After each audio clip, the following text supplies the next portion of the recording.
করিমগঞ্জে বিদ্যুৎ কর্মীর ওপর প্রাণঘাতী হামলা, থানায় মামলা। নমস্কার, নিউজ প্রাইম 7 এই মুহূর্তের সংবাদে সাথে রয়েছে আমি প্রিয়া। বিদ্যুতের লাইন কাটতে গিয়ে প্রাণঘাতী হামলার শিকার হলেন করিমগঞ্জের এক বিদ্যুৎ কর্মী। ঘটনাটি সংঘটিত হয়েছে উত্তর করিমগঞ্জের খোদপুরাহদিয়া এলাকায়। জানা গেছে, বিদ্যুতের বকেয়া বিল পরিশোধ না করার জন্য বিদ্যুৎ সংযোগ বিচ্ছিন্ন করতে গিয়েছিল এপিডিসিএল এর 3 কর্মী। এমতো অবস্থায় খোদপুরাহদিয়ার রাজু আহমেদ নামের এক ব্যক্তি বিদ্যুৎ কর্মীদের উপর ধারালো অস্ত্র দিয়ে হামলা চালায়। এতে গুরুতর আহত হয়েছেন ওই বিদ্যুৎ কর্মী। এই ঘটনা নিয়ে চাঞ্চল্য দেখা দিয়েছে করিমগঞ্জ এপিডিসিএল কর্মীদের মধ্যে। এদিকে বিদ্যুৎ বিভাগ কর্তৃক হামলাকারীর বিরুদ্ধে করিমগঞ্জ সদর থানায় মামলা দায়ের করেছেন বলে জানিয়েছেন করিমগঞ্জ এপিডিসিএল এর SDEO Onkar Nath. Bureau report, news prime 7। News prime 7 এর অন্যান্য আপডেট পেতে নিউজ প্রাইম 7 এর ফেসবুক পেজটি ফলো, লাইক এবং শেয়ার করুন। আমাদের ইউটিউব চ্যানেলটি দেখে থাকলে ইউটিউব চ্যানেলটি সাবস্ক্রাইব করুন। আমাদের উপস্থাপনা নিয়ে কোনো মতামত থাকলে কমেন্টে অবশ্যই জানাবেন। ধন্যবাদ। আজি ঘটনাটো এনেকুৱা হৈছিল, খোদপুৰাহদিয়া যিটো ভিলেজ আছে তাতে আমাৰ লাইন ষ্টাফ ডিছকানেকশ্যন ড্ৰাইভত গৈছিলে। মানে বেচিকেলি যাৰ যাৰ আউটষ্টেণ্ডিং এনাৰ্জি বিল ডিউ আছে তেওঁলোকে লাইন ডিছকানেক্ট কৰিবলৈ গৈছিলে। তেতিয়া এজন কনজিউমাৰৰ ঘৰত গৈছিলে। এইটো কনজিউমাৰৰ নামটো আমি নাজানো, ওচৰৰ মানুহে ৰাজু বুলি কয় আৰু। তো তেওঁৰ ঘৰত যোৱাতে মানে তেওঁৰ ঘৰত তেওঁ ফাৰ্ষ্টত নাছিলে, ফিমেল মেম্বাৰ্ছ আছিলে। তো ফিমেল মেম্বাৰ্ছ আমাৰ ষ্টাফক ৰিকুৱেষ্ট কৰিলে যে ঠিক আছে, মানে ল'ৰাজন আছে, ল'ৰাজনক বাহিৰত আছে, আহি যাব দিয়ক, তাৰপিছত আপুনি কথা পাতি ল'ব। সেইকাৰণে তেওঁলোকে তাতে ৰখিলে। ল'ৰাজন অহাৰ পিছত মানে কথা বতৰা নাই, ডাইৰেক্টলি হেৰি লৈ আহিছে, আপোনাৰ চিকেল মানে দা বুলি যিটো দা লৈ আহিছে। দা লৈ আমাৰ ষ্টাফক চাৰ্জ কৰা ষ্টাৰ্ট কৰিলে যে আপুনি লাইন কাৰ পাৰ্মিশ্যনত কাটিব আহিলে, কেলৈ আহিছে।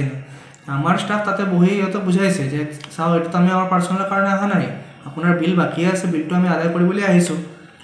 তেওঁতো মানে এইবিলাক কথা একো বুজিবলৈ নাই, ডাইৰেক্টলি চাৰ্জ কৰি মানে বহুত উল্টা পুল্টা কথাও ক'লে।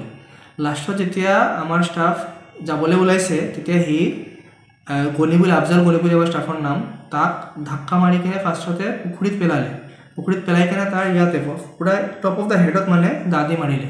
তাতে পূৰা তেজত হেৰি হৈ গ'ল, পূৰা ব্লাড ওলালে। মানে তাৰ ডিঙিটো মাৰিবলৈ ট্ৰাই কৰিছিলে, কিন্তু আমাৰ মানুহ প্লাছ লোকেল মানুহ হেল্প কৰিছে, তাক ৰখালে। মানে আমাৰ ষ্টাফ প্লাছ তাৰ বাইক, মোবাইল, চব যি বস্তু আছে চব এতিয়াও পুখুৰীত আছে। তাৰপিছত তাক আনি হস্পিটেলাইজ কৰা হ'ল। তো আমি এতিয়া থানাত এফআইআৰ দিছোঁ, ৰেজিষ্টাৰ কৰিবলৈ দিছোঁ। তো কথাটো এনেকুৱা হ'ল যে চিমিলাৰ আৰু এটা কথা কৈ দিওঁ যে 1 উইক আগতেও মোৰ ওপৰতো এটা এনেকুৱা ঘটনা হৈছিলে। সেইটো বেলেগ ইছ্যু লৈ, নট বিকজ অফ মানে ডিছকানেকশ্যন ড্ৰাইভ। মোৰ ইনফেক্ট মানে মোৰ ডিংকিটো ধৰিছিলে, মানে সেইটো লৈ এফআইআৰ থানাত ৰেজিষ্টাৰ কৰা আছে। তো কথা হ'ল, আমি যে এইবোৰ কাম কৰি আছোঁ, এইটোতো আমি আমাৰ একো পাৰ্চনেল কৰিব কোৱা নাই, বা আমাৰ লাইন ষ্টাফে যে কনষ্টেণ্টলি কষ্ট কৰি আছে তেওঁলোকৰ একো হেৰি কৰে কোৱা নাই। ডিপাৰ্টমেণ্টৰ কাৰণে কৰি আছে, যাতে মানুহে পে'মেণ্টটো কৰে, এইটো কাৰণে কৰি আছে। মানুহে পে'মেণ্ট কৰিলে তো আমিও ছাৰ্ভিচটো ভাল দিব পাৰিম। কিন্তু এইটো লৈ যদি মানুহৰ যদি এনেকুৱা আমাৰ ষ্টাফৰ ওপৰত হেৰি থাকে, তেতিয়া তেওঁলোকে যদি ছেফ ফিল নকৰে তেওঁলোকে কাম কৰিব নোৱাৰোঁ, আমিওতো এনেকৈ ভালকৈ কাম কৰিব নোৱাৰিম। তো আমি এডমিনিষ্ট্ৰেশ্যন বা আমাৰ হোপফুলি যে থানাৰ পৰা এটা একশ্যন হ'ব, ষ্ট্ৰং একশ্যন হ'ব। কাৰণ কি এনেকুৱা একশ্যনটো খালি ইয়াতে নহয়, আপুনি চাগে শুনিছে এপিডিচিএলৰ ষ্টাফৰ লগত অল অভাৰ আছাম মানে এনেকুৱা বহুত জেগাত হৈ আছে। তো এতিয়া অলপ ষ্ট্ৰং একশ্যন হ'লে মানুহ অলপ চেঞ্চ আহিব লাগে যে এইটো আপুনি আমাৰ অন ডিউটি ষ্টাফক আপুনি এনেকৈ কৰিব নোৱাৰে।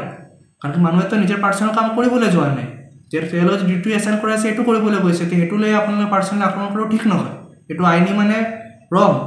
তো সেইটো লৈ আমাৰ চবতে ৰিকুৱেষ্ট এডমিনিষ্ট্ৰেশ্যন প্লাছ যিটো লিগেল চেল আছে আৰু যে এটা ষ্ট্ৰং একশ্যন হ'ব লাগে, যাতে আমাৰ মানুহ মৰেল ছাপোৰ্ট পায় আৰু ভালকৈ কাম কৰিব পাৰে ফিউচাৰত।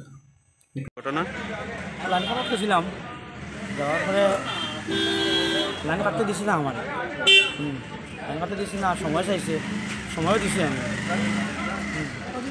তারপরে সময় দিছি 2-3 দিন আমার ঘুরাইছি, আজকে গেছি আবার টাকাটা ডাক বলছি আজকে দিতাম না, তোমার জোরে কই আর ইঞ্জিনিয়ারে কই টাকা নেওয়ার লাগে, তোমার কাছে পুরো কাছে পয়সা দিতাম না, লাইনও কাটতে দিতাম না।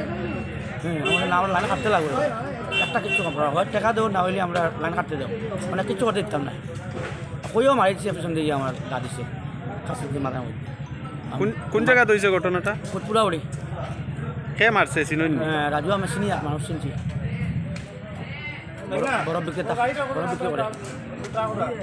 দেখো জল ফেলাইয়া পরে আমরা আবার মারার চেষ্টা করছি পরে মানুষ ধরে লিখছে আমার লগে দুজন আছে তারা একটু সহায় করছে আমার সাহায্য করছে কখন আপনারা কোনো আইনি ব্যবস্থা নেবেন? আর আমার তো অফিসে আমার সার তারা কিতা করবো তারা জানে এখন নিশ্চয় লইব বুঝতে লাগবো আমরা